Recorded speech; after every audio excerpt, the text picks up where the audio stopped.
Without the proper use of sun protection, your chances grow with getting skin cancer over gaining vitamin D. If you have a changing spot on any part of your body, get it checked out. I don't have Charlie Brown with me, but I do have Doug Sorter from Strive. He's been carving this pumpkin for the last 20 minutes or trying to get a wedge in, but now I'm trying to get a wedge in on what all is going on right now with all the pumpkins. No matter who owns and manages the birth center, midwife-led care remains a high priority. All that matters is that healthy mamas have healthy babies. During the second chapter of COVID testing at Mason County Fairgrounds, people are able to come in 5 days a week to get checked, including Saturdays. While there's no rapid testing served at the fairgrounds, people can still get swabbed and their results back in a timely fashion. When this whole adventure started, Jim wanted to take an empty building and make something good of it. 16 years later, people come in and out, filling the place, supporting his dream, looking for a good time with good food. The senior at FRUITA Monument High School creates a project to help ease a common emergency on campus, and that's periods.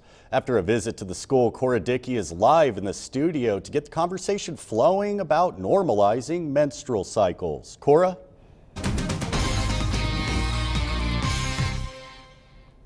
Rob, menstrual products like tampons and pads start becoming part of life while someone goes through puberty.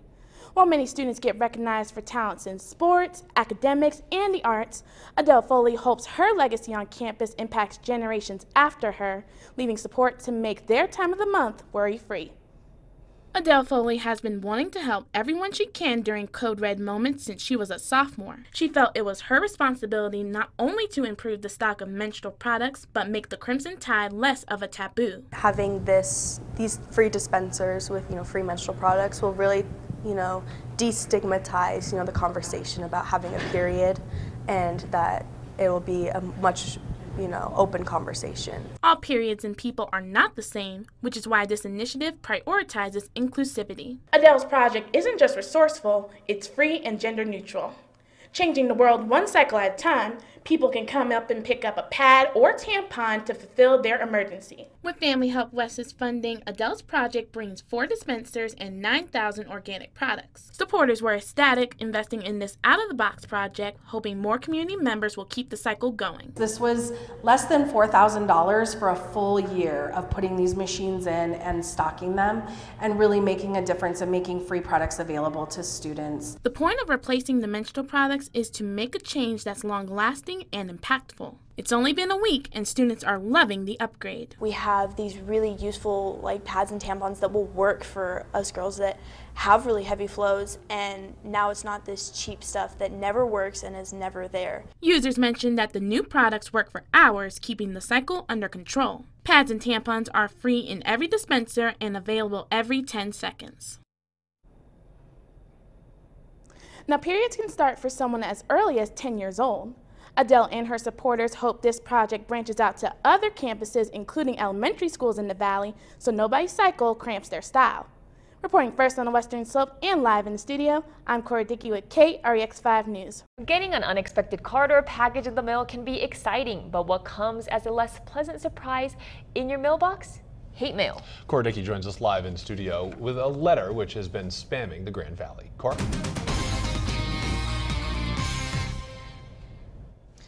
That's right, Logan and Lena. A number of Grand Valley residents with a sign like this in their yard got a response that does not support human rights. The words hurt and offend recipients, but their response is not chucking this aside like junk mail. Residents report anonymous hate mail that they believe was prompted by yard signs supporting social equity, inclusion, and justice. Jennifer Hancock is a proud ally preparing to teach American literature for the fall semester. Getting these mailings broadened her awareness to empathize with different backgrounds in the classroom. It's just reminded me how important it is to expose students to other cultures and other points of view. Getting this kind of hate mail brings it home what my students of color, or my minority students might be going through. The mail has no sender address, but was sent through the postal office. Sending hate mail is not just seen as rude, it is also a public offense. While everyone has the right to voice their opinion, everyone also has the right to know that sending hate speech through the mail is a federal crime.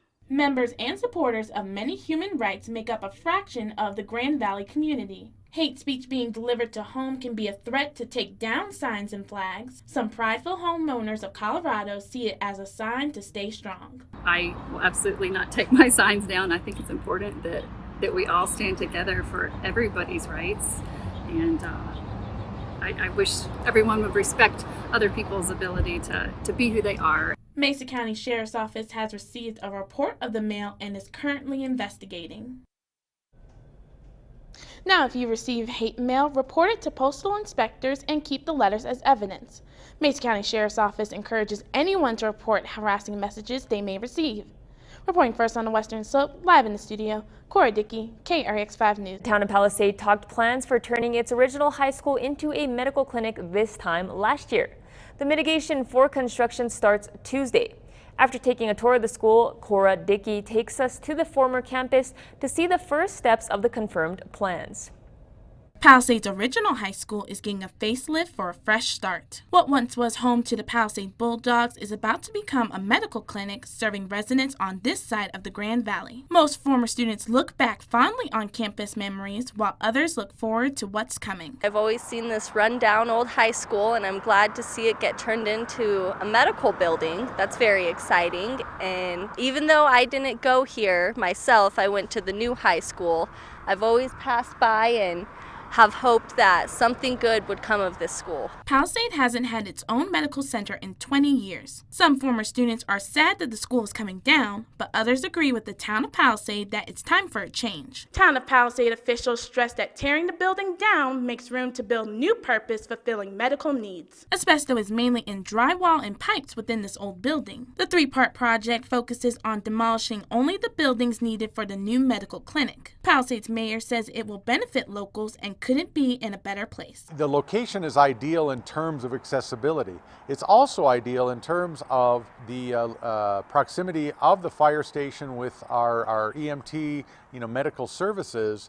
So those services will have a direct correlation in terms of being able to work with the clinic hand in hand. Community Hospital will operate Palisade's new medical clinic. The building should be finished by the end of summer 2022. Town of Palisade officials assure us one thing won't change. The original Palisade High Gym out back is here to stay. Reporting first on the Western Slope, Cora Dickey, KRX5 News.